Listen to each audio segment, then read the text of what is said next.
I hope आप सब अच्छे होंगे और जमकर पढ़ाई कर रहे होंगे। तो बता देते हैं आपको, आप देख रहे हैं मेरा केमिस्ट्री यूट्यूब चैनल केमिस्ट्री सखा। मैं हूं आपका केमिस्ट्री मेंटर मनोज शर्मा। तो इलेक्ट्रोकेमिस्ट्री चैप्टर चल रहा है। इलेक्ट्रोकेमिस्ट्री के 3 वीडियो लेक्चर्स आपके पास जा चुके हैं, लेकिन अभी तक न्यूमेरिकल पोर्शन इसका स्टार्ट नहीं हुआ है। एक बार मैं फिर से आपको बता देता हूं, तीनों लेक्चर्स में आप लोगों ने क्या क्या डिस्कस किया है, क्या क्या पढ़ा है। पहले लेक्चर में केवल आपने गैल्वेनिक सेल को डिस्कस किया था, उसका रिप्रेजेंटेशन सीखा था, सॉल्ट ब्रिज का फंक्शन पढ़ा था। ये फर्स्ट लेक्चर था। सेकेंड लेक्चर में हम लोगों ने डिस्कस किया था टाइप्स ऑफ इलेक्ट्रोड, जिसमें आपको गैस इलेक्ट्रोड भी पढ़ाया गया था। और थर्ड लेक्चर में हम लोगों ने इलेक्ट्रोड पोटेंशियल या सेल पोटेंशियल ये सब पढ़ा था। और इलेक्ट्रोकेमिकल सीरीज तक हम लोग जा चुके हैं। इलेक्ट्रोकेमिकल सीरीज के एप्लीकेशंस को भी हम लोग खत्म कर चुके हैं। अब बारी आती है इसके न्यूमेरिकल पोर्शन की। अब चैप्टर ज्यादा क्रूशियल है, तो अब और ज्यादा कंसंट्रेशन लेवल बढ़ाने की जरूरत है। तो हमारा जो टॉपिक होगा, जो हम शुरू करेंगे आज, वो होगा फैक्टर्स अफेक्टिंग इलेक्ट्रोड पोटेंशियल। तो आपकी हेडिंग पड़ेगी फैक्टर्स अफेक्टिंग इलेक्ट्रोड पोटेंशियल। आपको याद होगा इलेक्ट्रोड पोटेंशियल क्या था? ऑक्सीडेशन या रिडक्शन की वजह से इलेक्ट्रोड पर माइनस या प्लस चार्ज आता था, और उस चार्ज की वजह से इलेक्ट्रोड पर जो पोटेंशियल जनरेट होता था, उसी पोटेंशियल को हम इलेक्ट्रोड पोटेंशियल बोलते थे। और इन दोनों इलेक्ट्रोड्स के पोटेंशियल में जो डिफरेंस होता था, उसे हम लोग सेल पोटेंशियल बोलते थे। अच्छा, जो इलेक्ट्रोड पोटेंशियल था, हमने आपसे कहा था इसकी एब्सोल्यूट वैल्यू को हम मेजर नहीं कर सकते। अगर हम जो वैल्यूज पढ़ते हैं इलेक्ट्रोड पोटेंशियल की, तो वो SHE मतलब स्टैंडर्ड हाइड्रोजन इलेक्ट्रोड, उसके रेफरेंस में दी जाती हैं। हमें वो वैल्यूज पता होती हैं। अच्छा, जो वैल्यूज हमें दी जाती हैं वो भी स्टैंडर्ड वैल्यूज होती हैं। स्टैंडर्ड वैल्यूज का मतलब ये हुआ कि जो इलेक्ट्रोलाइट आपने लिया है उसमें आयंस की कंसंट्रेशन 1 मोलर होनी चाहिए, और अगर गैस है तो गैस का प्रेशर 1 एटमॉस्फेयर या 1 बार होना चाहिए। तो जो इलेक्ट्रोड पोटेंशियल होता है, जैसे मान लीजिए जिंक की ही हम बात करते हैं, जिंक का इलेक्ट्रोड पोटेंशियल -0.76 रिडक्शन पोटेंशियल होता है। ये होता है स्टैंडर्ड वाला। कब स्टैंडर्ड का मतलब क्या हुआ? स्टैंडर्ड का मतलब ये हुआ, जिंक रॉड को जिस सोल्यूशन में डिप कराया गया है, उस सोल्यूशन में Zn पॉजिटिव कॉन्सेंट्रेशन 1 मोलर होगी, टेम्परेचर 298 केल्विन होगा। तब जो वैल्यू होती है इलेक्ट्रोड पोटेंशियल की, उसको हम कहते हैं standard electrode potential. Electrode potential बदल जाता है कई फैक्टर्स के बदलने पर। तो कैसे बदलता है, इन सारी चीजों को हम पढ़ेंगे। तो आपकी हेडिंग है फैक्टर्स अफेक्टिंग इलेक्ट्रोड पोटेंशियल। सबसे पहले हम सारे फैक्टर्स के नाम लिखेंगे जल्दी जल्दी। देखो, पहला फैक्टर तो होता है nature of electrode and electrolyte. इसको इलेबोरेट करने की जरूरत नहीं है। क्यों? क्योंकि भैया इलेक्ट्रोड का मतलब ये हो गया, अगर जिंक है तो उसका अलग होगा, कॉपर है तो उसका अलग होगा, क्लोरीन है तो उसका अलग होगा। सेकेंड फैक्टर यहां पर होता है कंसंट्रेशन ऑफ इलेक्ट्रोलाइट सॉल्यूशन, या हम यूं कह सकते हैं आयंस की कंसंट्रेशन। नंबर 3, अगर गैस इलेक्ट्रोड है तो आएगा प्रेशर ऑफ गैस। इस पर भी डिपेंड करेगा, लेकिन ये तभी होगा जब गैस इलेक्ट्रोड है। फोर्थ फैक्टर यहां पर होता है टेम्परेचर। तो ये फैक्टर्स होते हैं जिन पर इलेक्ट्रोड पोटेंशियल डिपेंड करता है। इलेक्ट्रोड पोटेंशियल डिपेंड करता है तो सेल पोटेंशियल भी डिपेंड करेगा इन्हीं फैक्टर्स पे। तो इस फैक्टर को खत्म करिए, इसको इलेबोरेट करने की जरूरत नहीं है। बेटा, टेम्परेचर वाले फैक्टर को भी, इसको जब इक्वेशन जो आपको दी जाएगी स्टैंडर्ड इलेक्ट्रोड पोटेंशियल को जब कन्वर्ट किया जाएगा गिवन कंडीशंस पे, तो जो इक्वेशन आपको दी जाएगी that equation is called Nernst equation. लिखाएंगे अभी। नर्स्ट इक्वेशन में टेम्परेचर को कांस्टेंट माना गया है और 298 केल्विन करके उसमें सॉल्व किया जाता है। तो फिर टेम्परेचर का भी हम कुछ नहीं पढ़ते हैं यहां पर। बचे ये दो फैक्टर्स कौन से हैं? Concentration of electrolyte solution and pressure of gas. इन पर किस तरीके से डिपेंड करता है इसको हम समझ लेते हैं। न्यूमेरिकल्स भी बहुत सारे हम लोगों को सॉल्व करने होंगे, इसके लिए इक्वेशन दी गई है, इक्वेशन ड्राइव की गई है, डेरिवेशन नहीं है आईआईटी लेवल तक हमारे सिलेबस में। आपको डायरेक्टली हम इक्वेशन लिखाएंगे और वहां से हम लोग क्वेश्चंस करेंगे। तो बेटा जी ये अगर आप नोट्स बना रहे हैं तो थर्ड वीडियो लेक्चर के बाद ये फोर्थ वीडियो लेक्चर, आपकी पहली हेडिंग पड़ेगी फैक्टर्स अफेक्टिंग इलेक्ट्रोड पोटेंशियल। उसमें आप ये फैक्टर्स लिखेंगे सारे, फिर नीचे आप एक नोट लिखेंगे, नोट में आप ये लिख देंगे when concentration is 1 molar, pressure is 1 atmosphere and temperature is 298 kelvin, then electrode potential is called standard electrode potential. Bracket में आप ई नॉट लिखेंगे और ये भी साथ में लिखेंगे and cell potential is called standard cell potential, bracket में ई नॉट सेल लिखेंगे।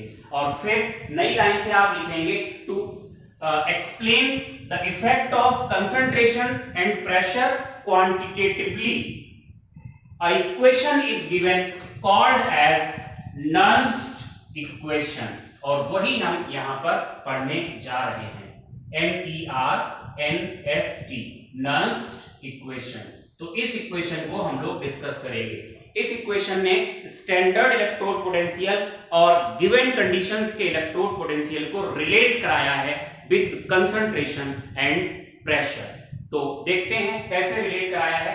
देखो नर्स्ट इक्वेशन को भी हम दो टुकड़ों में पढ़ेंगे, एक तो हम पढ़ेंगे सिंगल इलेक्ट्रोड के लिए मतलब हाफ सेल के लिए इलेक्ट्रोड पोटेंशियल के लिए, और दूसरा हम पढ़ेंगे पूरे सेल पोटेंशियल के लिए। तो सबसे पहले जो हम नर्स्ट इक्वेशन पढ़ने जा रहे हैं, आप लोग हेडिंग डालेंगे Nernst equation for electrode potential.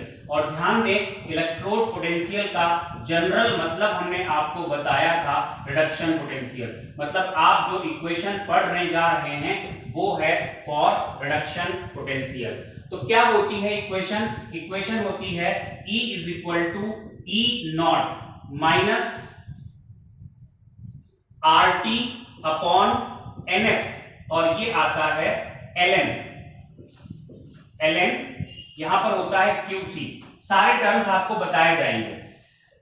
देखो E है इलेक्ट्रोड, या आप लिख लेंगे कॉपी पे, E है electrode potential at given conditions, जिन कंडीशंस पे, जिस कंसंट्रेशन पे, जिस प्रेशर पे आपको बताना हो वो निकालना है जो हमें।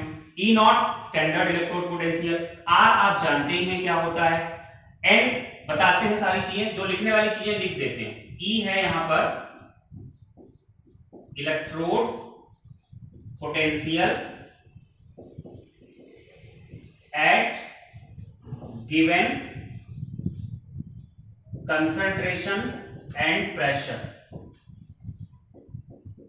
और E नॉट है स्टैंडर्ड इलेक्ट्रोड पोटेंशियल। R की वैल्यू, R गैस कांस्टेंट है और इसकी वैल्यू हम यहां पर 8.314 जूल पर मोल पर केल्विन रखने वाले हैं। टेम्परेचर यहां कांस्टेंट रखा जाएगा।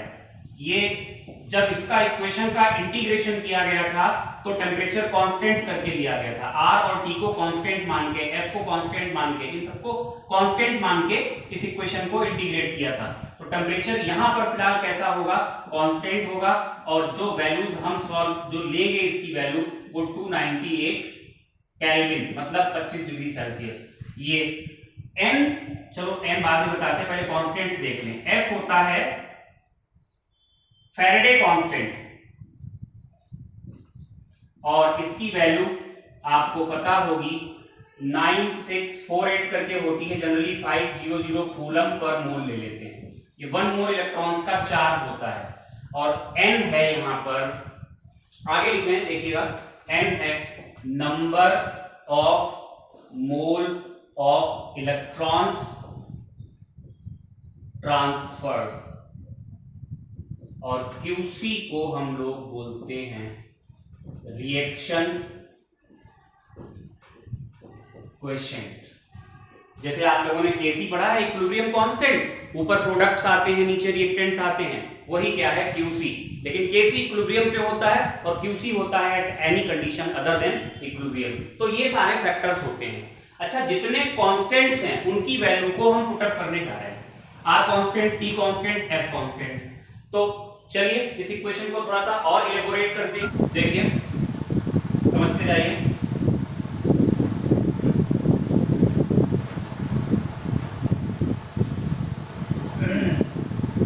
देखो बेटा, दरअसल ये जो लिया गया है लॉग, ये ई बेस पे होता है। जब ln लिखा जाता है तो ये ई बेस पे होता है। तो इसको पहले हम 10 बेस पे कन्वर्ट कर लेते हैं।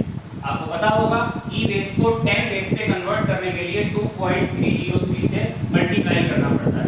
तो इक्वेशन बनेगी e is equal to E nought minus, अगर हम ई बेस से n बेस पे आएंगे तो 2.303 से मल्टीप्लाई करनी पड़ेगी RT अपॉन NF, और ये हो जाएगा, अब ये 10 बेस पे आ गया तो QC। अब हम क्या करते हैं, कांस्टेंट्स की वैल्यूज को पुट अप कर रहे हैं, R constant, T constant, F constant. जब कांस्टेंट्स की वैल्यूज को पुट अप कर देंगे, on putting the values of constants, तो ऐसे केस में टेम्परेचर 298 रखेंगे, E इज इक्वल टू आएगा E naught minus 0.0591 upon n, और ये होगा log QC। ये इक्वेशन बनेगी, this is usable form of nuns equation, जिसे आप न्यूमेरिकल्स में यूज करेंगे। भाई n तो कांस्टेंट नहीं है ना, नंबर ऑफ इलेक्ट्रॉन्स कितने ट्रांसफर होंगे वो तो डिपेंड करेगा, अलग अलग इक्वेशन में अलग अलग वैल्यू आएगी n की, और QC की वैल्यू भी अलग अलग आएगी। तो अभी हम आपको एग्जांपल लेकर के समझाते हैं, सारी चीजें आपको क्लियर हो जाएंगी। देखो बेटा, आपसे कहा गया था this equation is for reduction potential. Reduction potential के लिए ही लगानी है, अगर आप ऑक्सीडेशन पोटेंशियल के लिए लगाओगे तो प्लस माइनस वो सब चेंज करना पड़ेगा, इसलिए आप अलग चेंज कर लें। अगर आपको ओपी दिया है और ओपी ही निकालना है तो आप ओपी को पहले आरपी में कन्वर्ट कर लें, आरपी यहां से निकाल लें, आरपी निकल के फिर माइनस लगा के ओपी में कन्वर्ट कर दें।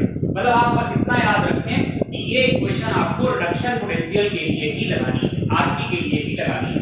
इक्वेशन लेते हैं, मान लो कि हमसे कहा गया जिंक इलेक्ट्रोड का standard electrode potential minus 0.76 volt है। मतलब कहने का ये हुआ जब Zn+2 की कंसंट्रेशन 1 मोलर होगी, और अब हमसे ऐसा बोल दिया गया कि जिंक रॉड को हमने डिप कर दिया एक ऐसे सॉल्यूशन में जहां पर Zn+ की कंसंट्रेशन, Zn+2 की कंसंट्रेशन 0.001 मोलर है। तो बताओ इसका इलेक्ट्रोड पोटेंशियल क्या होगा। तो देखो बेटा, N और QC पे हम लोग जाते हैं, रिडक्शन कराना है भाई। जब रिडक्शन कराओगे बता देते हैं E स्टैंडर्ड क्वेश्चन की फॉर्म में Zn+2 से Zn ये दिया है -0.76 वोल्ट, और आपसे कहा है E Zn+2 यहाँ लिखा है 0.01 मोलर, और फिर ये Zn ये कितना होगा ये आपको बताना है। तो बस हम आपको इतना बता रहे हैं QC क्या होगा। QC के लिए आप क्या करेंगे, फॉर QC आप right reduction half reaction, reduction reaction लिख दिया जिंक के लिए, मतलब रिडक्शन इक्वेशन इस तरीके से, जैसे Zn+2 जब होगा, जब वो 2 इलेक्ट्रॉन लेगा तब कहां जाएगा, Zn सॉलिड में, ये एक्वस होता है। तो जब आप Kc लेते थे तो ऊपर लेते थे एक्टिव मासेस ऑफ प्रोडक्ट्स और नीचे लेते थे active masses of reactants. QC में भी यही होगा, और आपको याद होगा कि वहां पर सॉलिड्स का जो एक्टिव मास होता था वो हम 1 लेते थे, और प्योर लिक्विड्स का भी 1 लेते थे। क्यों लेते थे वो वहां पे समझाया गया था। अगर यहाँ पे समझाने लगे तो पूरा टॉपिक डिस्टर्ब हो जाएगा। यहाँ आप इतना मान लीजिए, अगर सॉलिड या प्योर लिक्विड है या सॉल्वेंट इन एक्सेस है तो फिर हम उसका एक्टिव मास या कंसंट्रेशन कांस्टेंट यानी 1 ले लेंगे। तो इस केस में जब आप QC निकालोगे प्रोडक्ट्स अपॉन रिएक्टेंट्स, ये सॉलिड है, इसका 1 रिएक्टेंट मतलब Zn+2 की कंसंट्रेशन ये हो जाएगी। QC ये होगा और n की वैल्यू कितनी आ रही है, n की वैल्यू यहाँ पर 2 आ रही है। जब हम इन चीजों को पुट करके सॉल्व करने की कोशिश करेंगे जो हमसे क्वेश्चन में पूछा गया है, तो इस तरीके से चेक करें। ये बन जाएगा E = E0 minus 0.059 1 होता है, नहीं लिखते हैं चलो उसको, n log 1 Zn+2 की कंसंट्रेशन, n की वैल्यू भी साथ में लिख देते हैं, ये वैल्यू हो जाएगी 2। तो E आपको निकालना है, ये है -0.76 माइनस इसको 2 से भाग दोगे तो लगभग 0.03 आएगा।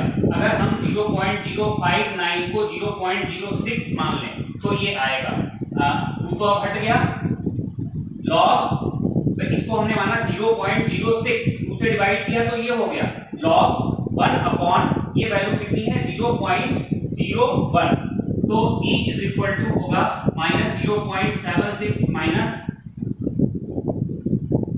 0.03 log 100।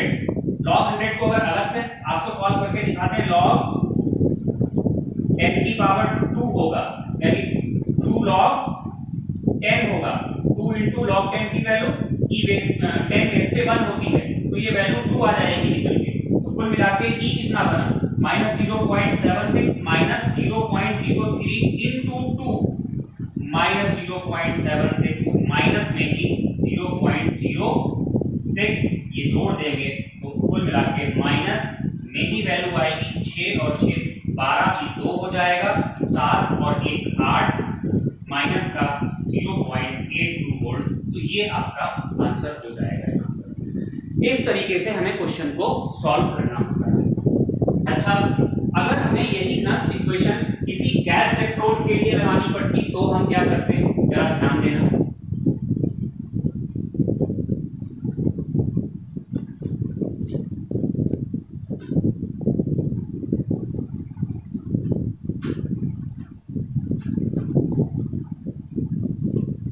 मान लो हम इसी को एक नोट डाल के फॉर हाइड्रोजन इलेक्ट्रोड के लिए ये इक्वेशन लगा है। तो हाइड्रोजन इलेक्ट्रोड के लिए आप रिडक्शन लिखेंगे, रिडक्शन इक्वेशन लिखेंगे। रिडक्शन में 2H पॉजिटिव एक्वस ये 2 इलेक्ट्रॉन्स लेंगे और बनाएंगे क्या, H2 गैस। ध्यान दें यहां पर जो QC n तो 2 हो गया, तो QC की वैल्यू होगी, सॉलिड था जिंक तब तो 1 ले लिया था, ये गैस है और गैस के केस में हमें प्रेशर दिया जाता है, तो डायरेक्टली हम पार्शियल प्रेशर ऑफ हाइड्रोजन रखेंगे और नीचे क्या आएगा, H पॉजिटिव आयन की कंसंट्रेशन का स्क्वायर। ये आप लोगों ने केमिकल इक्विलिब्रियम में पढ़ा हुआ है, अगर कोफिशिएंट यहां पर है तो वो पावर में लेना पड़ता है। तो अब अगर आप इक्वेशन बनाओगे तो E E0, हालांकि हाइड्रोजन के लिए E0 की वैल्यू 0 होती है, ये बात आपको पता होगी, माइनस 0.059 अपॉन 1 भी ले लो, अपॉन क्या आएगा n कितना है यहाँ पर इस इक्वेशन में, n 2 है, log partial pressure of H2 upon H positive ion की कंसंट्रेशन का स्क्वायर। मतलब ये यूजेबल इक्वेशन है। ये इक्वेशन कैसी है, यूजेबल है। कई बार क्वेश्चन को और सिंपल बनाने के लिए हम क्या करते हैं, ध्यान देना, इक्वेशन जो हम बनाएंगे उस इक्वेशन से भी क्वेश्चन सॉल्व होंगे। If partial pressure of H2, अगर ये 1 atm है तब हम देखो क्या कर सकते हैं, इसका एक बड़ा अच्छा रिलेशन बनता है pH के साथ। H पॉजिटिव हट जाएंगे, pH आ जाएगा, लेकिन वो तभी होगा जब पार्शियल प्रेशर ऑफ हाइड्रोजन कितना होगा, 1 atm। ये वैल्यू बेटा 0 है, तो देखो E ये हटा दिया, माइनस 0.0591 नीचे 2 आ गया, log partial pressure of hydrogen हमने 1 रख दिया, H पॉजिटिव आयन की कंसंट्रेशन का स्क्वायर कर दिया। ध्यान देना, इस वैल्यू को अलग सॉल्व करके दिखा देते हैं आपको।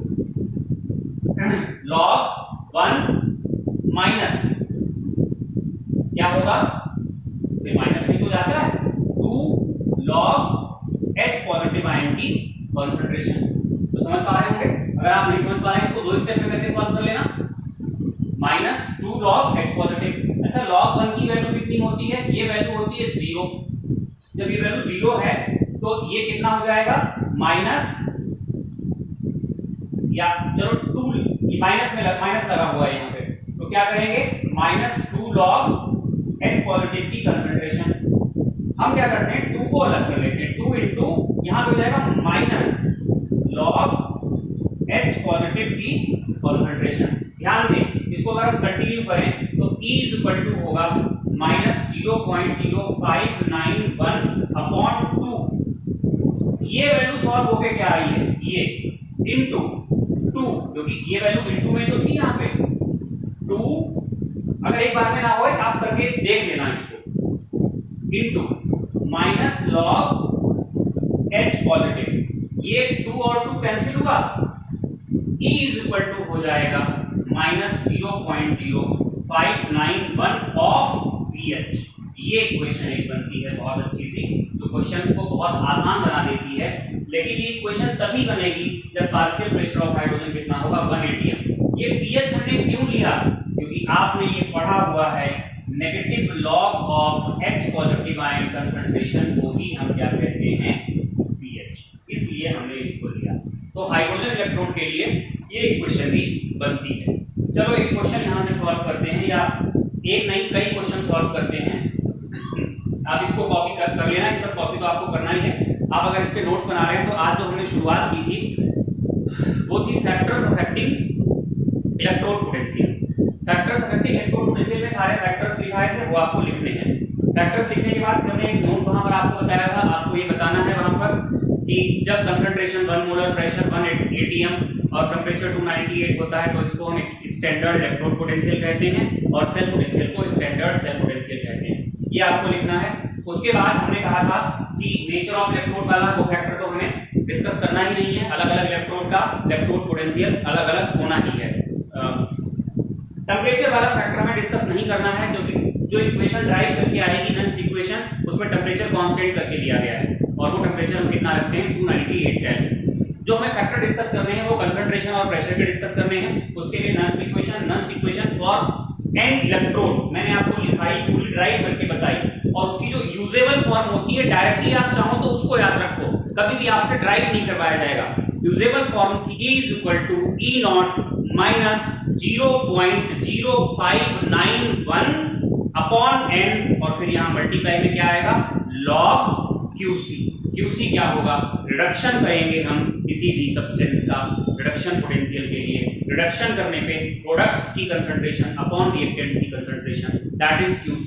लेकिन प्रोडक्ट जब सॉलिड होगा तो उसका एक्टिव मास हमें कितना लेना पड़ेगा? 1। अगर हम नेक्स्ट इक्वेशन बनाएं किसी गैस इलेक्ट्रोड के लिए तो ये सारा डेरिवेशन हमने आपको बताया। एक एक्स्ट्रा डेरिवेशन हमने आपको ये अलग से बता दिया है, लेकिन ये तभी एप्लीकेबल होगा जब पार्शियल प्रेशर ऑफ हाइड्रोजन कितना होगा। अब यहां से हमें कुछ क्वेश्चंस करने चाहिए। क्वेश्चंस में लिखिएगा, क्वेश्चन है कैलकुलेट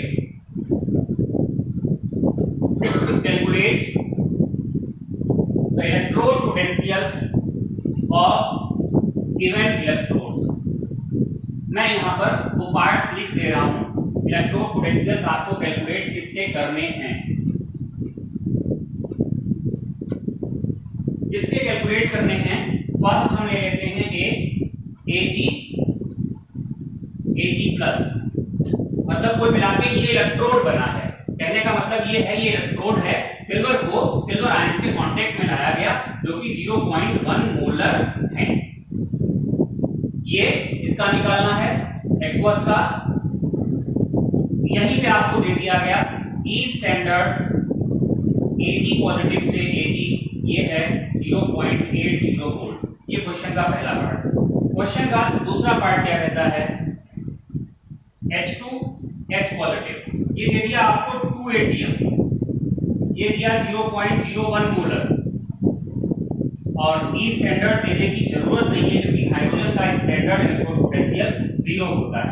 तीसरे में भी फिर से हाइड्रोजन इलेक्ट्रोड लेते हैं, H2 इस बार ये 1 atm दे दिया, और यहाँ दिया HCl जो कि 10⁻³ मोलर है इसका, और फोर्थ क्वेश्चन है, फिर से H2 है जो कि 1 ATM पे है और यहाँ पर ले लिया हमने H2O को।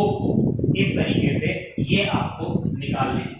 आपको वीडियो पॉज करना चाहिए यहीं पे और क्वेश्चंस को पहले सॉल्व करना चाहिए और उसके बाद रिज्यूम करना चाहिए। मैं वीडियो को कंटिन्यू कर रहा हूँ, आप चेक करिए। तो फर्स्ट पार्ट होगा, फर्स्ट पार्ट में देख लीजिए रिडक्शन आपको कराना पड़ेगा। रिडक्शन कराएंगे क्योंकि आपको पहले बताया कि रिडक्शन के लिए ही लगाते हैं। एक इलेक्ट्रॉन जाएगा, एक सॉलिड बनेगा, E is equal to E naught minus 0.06 ले लेते हैं डायरेक्टली। n यहाँ पर n की वैल्यू कितनी होगी, 1 log, कोई कंफ्यूज ना हो इसलिए चलिए हम 5 9 ही रखेंगे। log ऊपर क्या आएगा, Ag, ऊपर Ag की कंसंट्रेशन जो कि 1 होगी, सॉलिड है, नीचे क्या होगा Ag प्लस। जब इसको हम सॉल्व करेंगे तो बन जाएगा 0.80 minus 0.059 log 1 upon Ag plus की कंसंट्रेशन 0.1 है, ये वैल्यू कितनी बन जाएगी log 10 और log 10 की वैल्यू कितनी होती है 1, यानी ये 0.80 माइनस 0.059 जो भी निकल के आ जाए वो बोल्ड में आपका आंसर होगा। नेक्स्ट बी वाला पार्ट। बी वाले पार्ट में आपको हाइड्रोजन इलेक्ट्रोड पे जाना है, मतलब हाइड्रोजन के लिए आप क्या करेंगे, रिडक्शन वाली इक्वेशन लिखेंगे। 2H positive aqueous plus 2 electrons, यहाँ पर क्या बना H2, H2 क्या होगी गैस। यहाँ से जब आप लगाएंगे E is equal to E naught, E naught को पहले ही छोड़ दें या चलो लिख देते हैं, आप कंफ्यूज ना हो, बस ये 0 आ जाएगा minus 0.0591 upon 2 log partial pressure of hydrogen upon H positive ion की कंसंट्रेशन का स्क्वायर। इन वैल्यूज को E इज इक्वल टू ये 0 हो गया माइनस 0.0591 अपॉन 2, ये हो जाएगा log partial pressure of hydrogen दिया गया है 2 एटमॉस्फेयर और ये है 0.01 का स्क्वायर। इसको आगे बढ़ाते हैं इधर की तरफ।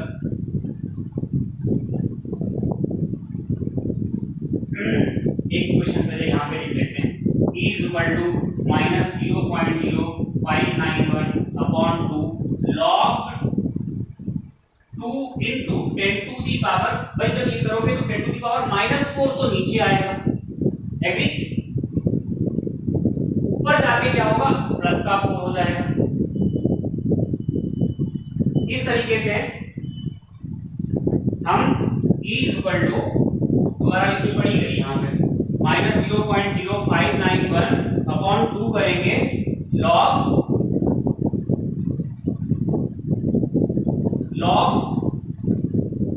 2, देखो मल्टीप्लाई में है log a इंटू बी, तो log a इंटू बी क्या होता है log a plus log b, log 2 plus log 10 to the power 4।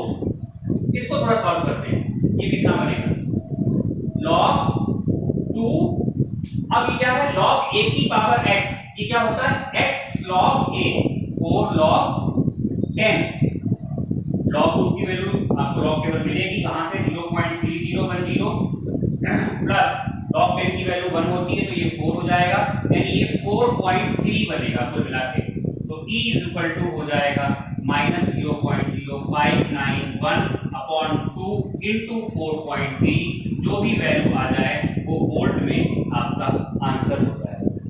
ये सेकेंड पार्ट हो गया क्वेश्चन का। अब हम बात करेंगे थर्ड पार्ट।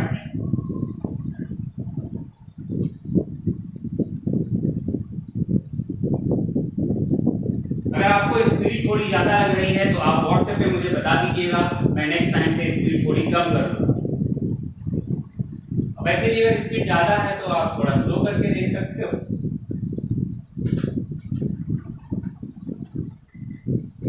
थर्ड पार्ट में जरा ध्यान देना, partial pressure of hydrogen 1 ATM है, यहीं पे खुश हो जाओ, क्योंकि जब partial pressure of hydrogen 1 ATM होता है तो हम इक्वेशन लगा सकते हैं हाइड्रोजन के लिए E is equal to minus 0.0591 of pH। ये pH कैसे निकलता है, नोट पीएच होता है, अभी बता देंगे फिर से, परेशान मत हो।